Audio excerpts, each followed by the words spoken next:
Data yang diambil dari KPU itu sebenarnya ada 252 juta. 252 juta. Tetapi ternyata banyak data-data yang kembar. Banyak data-data yang duplikat sehingga di-cleaning. Setelah di-cleansing kemudian ketemu angka 204 juta 800 ribu. Dan itu adalah mirip sekali, hanya beda sekitar 22 data dari data DPT tahun 2024.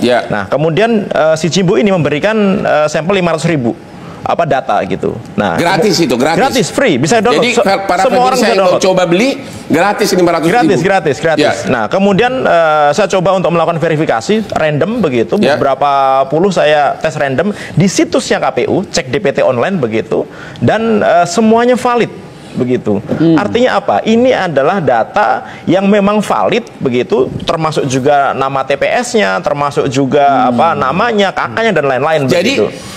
Tidak, ini bukan pertanyaan lagi. Sudah jelas-jelas terbukti bahwa Jimbo ini telah berhasil mencuri meretas data KPU. Kalau dari saya, ini saya sudah yakin 99,99% begitu bahwa ini adalah data dari KPU. Karena gini, Bang Hotman, di dalamnya itu, di field-fieldnya itu ada nomenklatur kodifikasi TPS, ada nama ID TPS. Nggak ada di Indonesia ini gitu institusi gitu yang memiliki nomenklatur itu kecuali KPU. Begitu. Jadi saya yakin bahwa ini data KPU. Nah, kemudian gini menariknya, data yang diberikan sampel itu, NIK dan KK-nya itu tanpa dimasking, tanpa dibintang-bintang, lengkap semuanya. Gitu. Nah, kemarin KPU sempat berkilah bahwa yang terima data ini kan bukan hanya KPU yang punya data, tapi juga partai politik.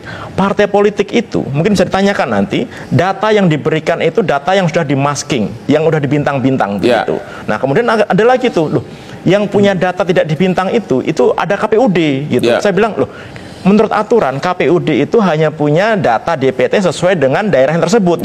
Jadi kalau sampai 204 juta data itu nggak mungkin diambil dari KPUD gitu. Nah, akhirnya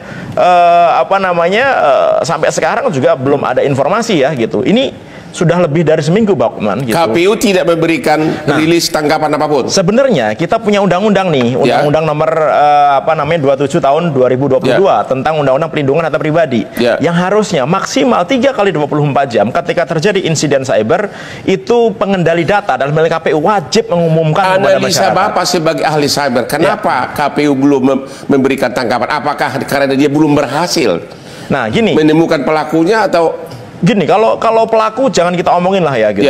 Karena susah sekali kita nyari pelaku. Amerika aja sampai sekarang nyari hacker aja belum ketemu. Bahkan yang masih sayembara gitu.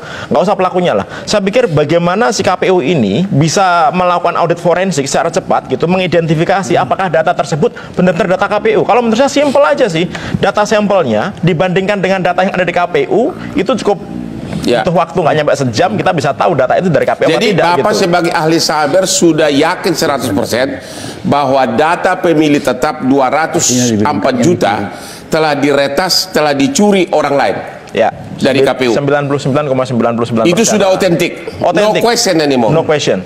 Konsep hacker itu ya, apalagi hacker yang sudah jago nih, dia akan berusaha masuk ke dalam suatu sistem dengan diam-diam. Begitu masuk, dia akan bikin backdoor, bikin pintu yang dia bisa nanti keluar masuk sembarangan, terserah dia.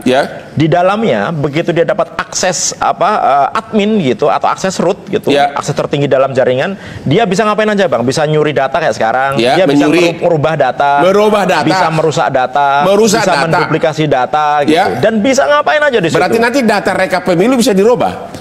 Kalau dia mau suka-suka aja gitu. Kalau dia mau, makanya yang sebelah kiri gue ini stres dua-duanya. Cuma kan gini, Bang, di undang-undang pemilu kan harusnya data yang sah menurut hukum adalah undang-undang perhitungan secara manual. Itu lembar C1 begitu. Tetapi ini tetapinya nih, kalau sampai ternyata nanti dipublikasikan oleh KPU, kan publikasinya pakai sistem komputer tuh, pakai website tuh, pakai komputer begitu. Di komputer bilang si A yang menang, ternyata di sini kalah gitu. Bedanya 20 juta, Bang. Kira-kira yang kalah mau terima nggak?